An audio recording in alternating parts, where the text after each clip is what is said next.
What's that in the sky?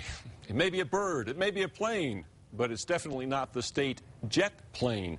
Governor Susana Martinez has grounded that luxurious multi-million-dollar aircraft whose widespread abuse was exposed last year by Larry Barker. The new governor made the jet a major issue in her campaign. Well, now that she's at the controls, what's happening with it and the other state planes? News 13's Kim Holland is on special assignment. They crisscrossed the skies of New Mexico, airplanes owned by the state for the exclusive use of government officials at a cost of millions. But a News 13 investigation last year uncovered widespread abuses. We found political appointees and government bureaucrats routinely using state airplanes as expensive taxi cabs to meetings with no regard to cost. Like highway commissioners. Over a 4-year period, they charged the public almost $685,000 for state airplane flights to routine meetings. For example, in June 2007, former commission chair Johnny Cope took the jet from his home in Hobbs to Santa Fe for a meeting. Taxpayers got stuck with the $7,000 tab. And it wasn't just highway commissioners. We documented abuses from Governor Bill Richardson on down. During last year's election, the jet became the poster child for waste and excess. It's a clear symbol of the arrogance and overspending in state government. Shortly after being sworn in at the beginning of the year, Governor Susana Martinez ordered the state jet grounded and put it up for sale. In fact, since January 1st, not a single government official has flown in any of the state's aircraft. Wow. This is something you've never seen before. The Richardson administration refused to release any information about the aircraft fleet and wouldn't even let us take pictures inside the planes.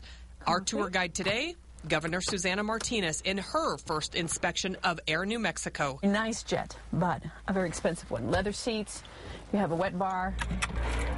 It's very fancy, but not to be paid for by New Mexicans. The Cessna Citation Bravo cost taxpayers more than $2,800 an hour to fly. The Richardson administration purchased it new in 2005 for $5.5 million. And we don't need it. The state also owns a 1983 Turbo Commander. Then there's the 2006 King Air. Both cost $2,300 an hour to operate. And there's yet another aircraft in the state's fleet sitting outside a hangar at the Santa Fe airport.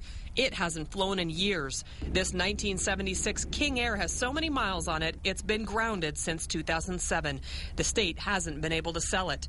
Governor Martinez herself hasn't flown in any state aircraft since taking office. When she's been needed at meetings across the state, she drove. And I have a car desk in the back seat. I get lots of work in the back seat. There's no need to be flying. The governor plans to keep the 2 less expensive prop planes, but their use will be limited. She says she will fly on state aircraft occasionally when she's tight on time or has a series of back-to-back meetings. Is it convenient? Sure. But there are times that, when it's tough times like now, we've got to cut back, and I'm willing to sit in the back seat and work. But you will never see the new governor kicking back her heels on the state Citation Bravo jet. Would you ever take this jet at all? Never. This plane will not be used by anyone in my administration whatsoever. And how about those high-flying highway commissioners? These guys have been grounded too. Highway commissioners? Nope. Gonna be taken? Nope. They will not be taking it. This state government in years past have overspent. New Mexicans don't want to see their taxes go up so that someone can fly a plane like this just to get to meetings. State aircraft are available to any state employee on official business, but their use must be justified and cost-effective. So far, only this plane has been used since Governor Martinez took office, 4 times for children's medical services to provide care to sick kids. As for the jet, the state may hire a broker to try to recoup as much taxpayer money as possible. And to sell this puppy, it's not as easy as putting it on eBay. It's going to be a hard sell in a market oversaturated with hundreds of used private jets. Taxpayers paid $5.5 million for it. The state hopes to sell it for at least $3 million. Kim Holland, KRQE News 13.